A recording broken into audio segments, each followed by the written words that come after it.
Nurse practitioners, PAs, CRNAs, AAs, orderlies, scrubs, surgical assistants, they're all part of the healthcare team, and I respect each and every one of them.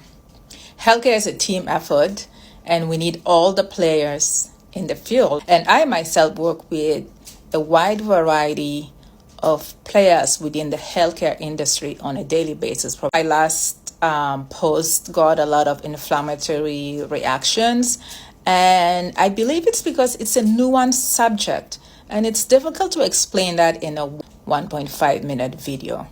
So let me explain myself. I stated that mid-level providers are a threat to the livelihood of some medical specialties, and I stand on that. This message, my last post, is intended for medical students so they can make an informed decision before deciding to become a doctor, so that they can seriously consider these other mid-level positions and see if it's a better post for them. So I had a nurse practitioner, of course, comment that independent nurse practitioners earn $200,000 a year. And it is true that nurse practitioners are licensed to practice independently in some states, and so are CRNAs.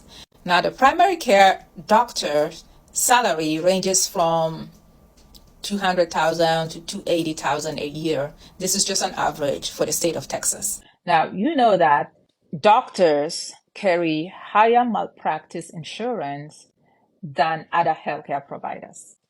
And for that reason, doctors get sued a lot more often than do other mid-level healthcare providers. Wherever a doctor is supervising other mid-levels, they get named in a lawsuit for any care provided by the person they supervise. So you are carrying the risk of being sued for other people's actions. And this is a threat you carry anytime you treat a patient or anytime anybody under your supervision treats a patient. Now, on that hand, I just say to anybody that we need all of you. Do not be discouraged. If you want to be a doctor of nursing, go for it. You want to be a physician assistant, go for it. You want to be a doctor of physiotherapy, go for it. The real threat to medicine actually comes from outside forces.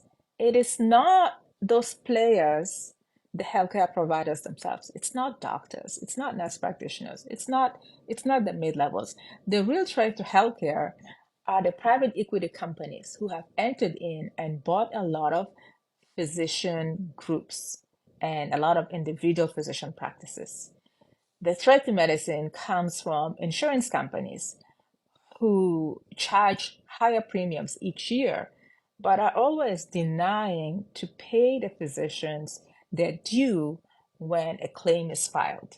The real threat comes from hospitals who have joined into these big chains, and they are traded on the stock market. So they are in there for profit. And where does that extra profit come from? It comes off the labor of everyone else in the healthcare field who is under their control. Threats also come from pharmaceutical companies who have become so large that they buy off healthcare insurance companies. Like CVS just joined with Aetna. And now that is a massive, powerful group that could basically control and via lobbying really change the landscape of healthcare for the future.